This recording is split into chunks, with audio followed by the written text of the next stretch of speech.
Assalamualaikum warahmatullahi wabarakatuh. Kembali lagi kawan di Legenda Catur Dunia. Masih dari kejuaraan dunia antar tim Rapid dan Blitz 2025 hari kedua. Nah, langsung saja ke papan permainannya kawan. Game yang admin pilih ini permainan yang sangat menarik kawan, dari permainannya si Gondrong saat melawan Shakir Mamet Yarob di babak ke-7. Richard Rapot ini merupakan pemain yang tergabung dalam tim Kasces, sedangkan Shakir Mamet Yarob tergabung dalam tim Generation XYZA. Mereka bermain dengan pembukaan Rui Lopez, Morphy Defense, dilanjut Shakir Mamet Yarob, Gajah A4, kemudian Kuda F6. Seperti kalian tahu ya, biasanya di sini putih bisa langsung rokade, nanti pion B5 kah atau gajah E7 terlebih dahulu, setelah gajah mundur terus benteng keluar ke E1 rokade kawan. Tapi bermain dengan pion D3, memilih permainan tertutup Richard Rapot. Kalau kalian ingin tahu permainan pada umumnya jalur utama di posisi ini putih rokade kawan. Apalagi kalau kalian ingin menguji cara bertahan kalian saat pegang putih, kalian bisa melanjutkan ke Marshall Counter Gambit. Terserah kalian gajah E7 terlebih dahulu atau pion B5 terlebih dahulu. Tapi kalau kalian ingin menghindari pertukaran kawan, pion B5 terlebih dahulu, gajah B3 baru gajah E7. Benteng E1, rokade seperti yang saya sebut tadi kawan. Kalian bisa melanjutkan untuk menantang hitam bermain dengan Marshall Counter Gambit untuk menguji cara bertahan kalian. Tapi kalau kalian ingin menolak permainan itu, kalian bisa bermain anti Marshall dengan pion A4, pion D3, pion H3. Tapi kalau kalian ingin menantang hitam dengan pion C3. Admin saat pegang hitam bermain dengan jalur seperti ini kawan, selalu putih seringkali bermain dengan pion C3, menantang untuk permainan Marshall. Dan saat pegang hitam, admin 80% bisa menggunakan Marshall Counter Gambit itu. Nah, umumnya di sini jelas Marshall Counter Attack dilanjutkan dengan pion D5. Pion pukul, kuda ambil balik, kuda putih ambil pion E5, kuda chop kembali, benteng ambil balik. Nah, versi aslinya yang dipopulerkan oleh James Frank Marshall di tahun 1918 menghadapi juara dunia satu itu Jose Raul Capablanca kawan, dengan langkah kuda mundur ke F6. Ini versi originalnya. Nah, benteng tarik mundur kawan, kemudian ada gajah D6, pion H3. Di sini Frank Marshall membuat pengorbanan kuda. Ditolak, menteri keluar ke F3, ada menteri ke sini kawan. Itulah serangan dari James Frank Marshall saat itu. Tapi kebanyakan di era modern saat ini kawan, di sini pion C6 paling banyak dimainkan oleh hitam untuk mengawali counter attack itu. Tentu dengan gajah D6 di langkah berikutnya. Pion D4 terlebih dahulu, biasanya gajah D6, benteng E1, menteri keluar, pion G3, menteri H3. Ada yang memainkan menteri D3, menteri E2, benteng E4. Ini juga bagus buat putih. Sangat tajam kalau putih tidak siap dengan permainan ini kawan. Saya yakin kalian akan hancur lebur oleh Marshall Counter Gambit ini. Oke, kita kembali lagi ke permainan. Itu hanya sekilas info, sekilas teori saja, supaya kalian juga nggak gelagapan saat pegang putih kalau kalian diserang dengan permainan Marshall Counter Attack. Oke, permainan tertutup dari Richard Rapot dengan pion D3. Pion B5, gajah B3, gajah C5, pion A4, benteng B8, baru sekarang jual beli kawan di sini. Nah, di poin ini kawan, umumnya kita ambil umumnya rokade kawan. Kuda C3 pilihan Richard Rapot dan pion D6. Kuda paling banyak langsung lompat ke petak D5 di posisi ini. Rapot memilih dengan pion H3. Kemudian gajah E6 langsung menantang pertukaran supaya nggak ada sniper yang mengganggu di diagonal ini. Diterima saja kawan, karena kalau nggak diterima hitam yang akan mendahului, pion kalian rusak strukturnya. Jadi diterima langsung, chop-chop. Hitam punya lajur semi terbuka sekarang dan center yang kuat ya. Richard Rapot juga nggak mau kalah dengan gajah E3-nya. Chop-chop. Kemudian rokade di langkah ke-13, ke-14 keduanya. Pion B4, ganggu kuda, kuda E2. Selanjutnya, sekarang Mamet Yarob yang memulai tekanan dengan pion D5, kuda G3.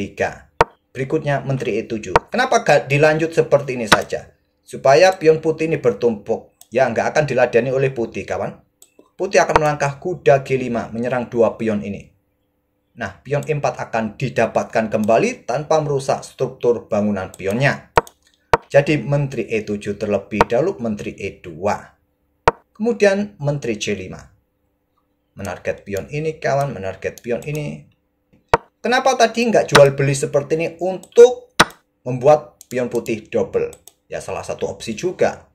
Tapi dengan menteri C5 langsung, raja H2 menghindari pin dari menteri hitam.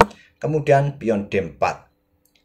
Rapot melangkah kuda G5, menekan pion E6.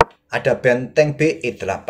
Lanjut Shakir Mamedyarov. Nah, silakan kalian pause video ini untuk beberapa detik kawan. Di sini putih punya banyak opsi. Permainan dirasa masih dalam posisi yang level dengan komposisi perwira yang sama.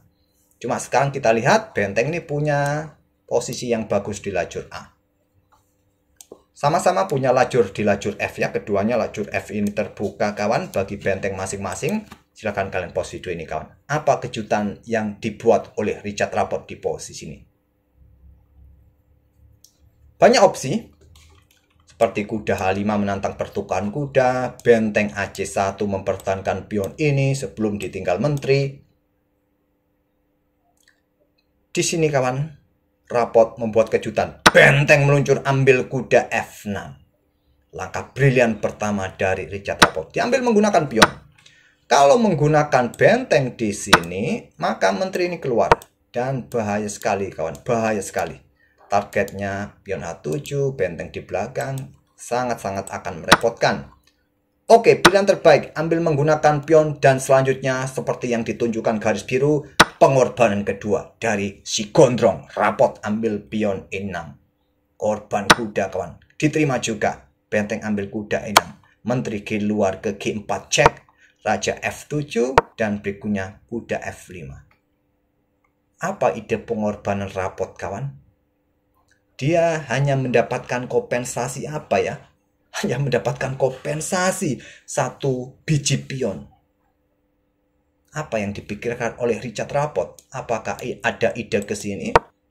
Kuda mundur ke D8, salah respon dari Shakir Mamedyarov. Kalaupun ada benteng ke sini juga langkah blunder. Kalian bisa melakukan skak garbuan pada benteng ataupun menteri keluar ke H5 skak juga bisa. Terus apa langkah terbaiknya selain kuda mundur ke D8 kawan?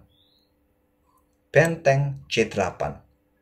Ataupun bergerak menteri ke petak B6. Membuat langkah menunggu saja. Memilih dengan kuda D8. Nah, menteri H5 cek. Kalau ke sini, raja masih bisa bergerak ke sini, kawan. Dan nggak ada masalah berikutnya buat hitam. Cek dulu, kawan, supaya keluar lagi raja. Dia nggak bisa bersembunyi ke sini, nggak bisa lagi. Jadi mundur ke G8, cek lagi untuk mendapatkan tambahan increment, ke situ lagi. Nah, sekarang setelah pion E pukul pion D4, Shakir Mamedyarov menyerah di langkah ke-26. Apa yang menjadi masalah? Posisi menteri terancam. Kalau pion pukul pion, maka skaknya di sini. Raja akan bergerak kawan ya, mundur ke petak G8 dan kuda bisa melakukan skak kawan dan menteri jatuh. Kalau di sini menteri ini bergerak mundur ke petak B6, maka menteri G7 cek, rajanya bisa bergerak ke sini kawan dan sekarang mulai dorong pion D5. Coba lihat, benteng gak bisa meninggalkan petak E7, ada skak mat satu langkah. Kalaupun di sini ada benteng yang ancam menteri G8 cek, benteng F8, menteri ambil pion. Kalau ke sini lagi kawan, cek lagi, mundur ke situ. Nah, bisa bergerak ke petak G7. Kalau ke situ lagi, kalian bisa G6 dulu. Nah, benteng mundur ke sini menghindari kuda. Ada benteng A8 yang siap menyusul juga. Mau kemana kalian? Tidak banyak ruang kawan. Ya, tidak banyak ruang. Kuda caplok. Di sini nanti bisa jatuh juga kawan. Bahaya sekali, bahaya sekali. Kalau di sini kita lanjutkan ya. Mungkin kalian masih cukup menarik untuk bisa melanjutkan game ini. Ya, pion D6 lah jelas ya, pion D6. Repotnya gitu, pion didorong, pion ini yang didorong. Repot sekali kawan. Mungkin kita lanjutkan. Benteng B7 kah? Menteri G8 cek. Blokade atau geser ke sana. Kuda jatuh. Ya, disikat benteng cek. Menteri ambil balik. Menteri ambil benteng di sini cek. Raja bergerak ke sana mungkin. Dan menteri ke E6. Pion cukup merepotkan di sini. Tapi bagi kalian, bagi kita masih cukup menarik ya. Tapi seorang super JM macam mereka posisinya sudah kolaps ya. Daripada capek-capek mikir, mending menyerah. Oke, akurasi dari Richard Rapport di game ini sangat-sangat tinggi kawan, sebesar 98,1%. Luar biasa. Oke, semoga game ini bisa menghibur kalian, dan tadi variasi martial counter gambit yang admin tunjukkan bisa jadi wawasan kalian, dan kita akan bertemu di video-video berikutnya. Terima kasih. Wassalamualaikum warahmatullahi wabarakatuh.